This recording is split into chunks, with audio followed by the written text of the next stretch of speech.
ایک سوال، سماجی سوال اکثر پیش آتا ہے،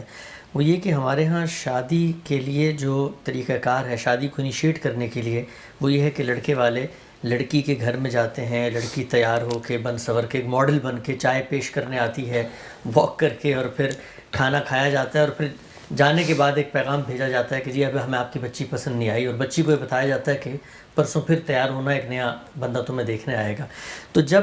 اس طریقے سے شادی انیشیٹ ہوگی تو اس میں بچی کی پرسنالٹی یا اس کی پسند ناپسند اس میں دیکھا ہی جا رہا ہوتا ہے کہ دانت کیسے ہیں، بال کیسے ہیں، آنکھیں کیسی، چال کیسی، کپڑے کیسے، ذوق کیسا، چائے کیسی بنائی ہے۔ تو اس کا نتیجہ پھر کیا نکلے گا عملی زندگی میں؟ وہ شخصیت تو ہوگی نہیں، وہ تو غلامی کی حیثیت میں آئی۔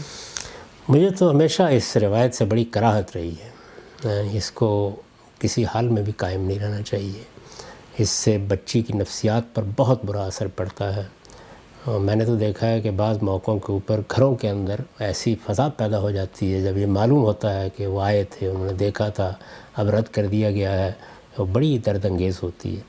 اس کو ختم کر دینا چاہیے۔ شرفاء کا یہ طریقہ نہیں ہے۔ جس طرح سے ہمارے یہاں جہیز کے مطالبات ہوتے ہیں، جس طرح بچیوں کو دیکھا جاتا ہے، اس کے بجائے اچھی روایات ڈالیں۔ یعنی آپ کسی کے یہاں شادی کرنا چاہتے ہیں، کسی تقریب میں دیکھ لیں، آپ اس کا احساس دلائے بغیر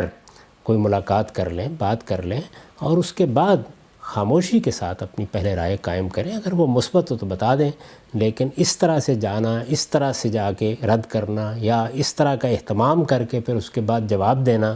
میں تو اس کو بڑی ناشائستہ چیز سمجھتا ہوں۔ اس کا جتنی جلدی ہمارے ہاں کی معاشرت میں خاتمہ کر دیا جائے اتنا ہی اچھا ہوگا، اور اس میں سب سے زیادہ عورتیں کردار ادا کرتی ہیں، اور افسوس یہ ہے کہ وہ خود بھی ان سب مراحل سے گزری ہوتی ہیں، اس کے باوجود اس کو بدلنے کے لیے تیار نہیں ہوتی۔ سب سے بڑا سبق یہی ہوتا ہے زندگی میں کہ آپ کو کوئی مراحل پیش آئے، آپ نے گھر میں کچھ دیکھا، آپ نے اپنے ماضی میں کچھ دیکھا، بچپن میں کچھ دیکھا، تو آپ یہ فیصلہ کریں کہ یہ چیزیں مجھے ناگوار گزری تھیں۔ کیا خوبصورت بات کہی ہے محمد الرسول اللہ صلی اللہ علیہ وسلم نے کہ تم اپنے لیے وہی بات پسند کرو جو اپنے لیے پسند کرتے ہو، وہی بھائی کے لیے پسند کرو،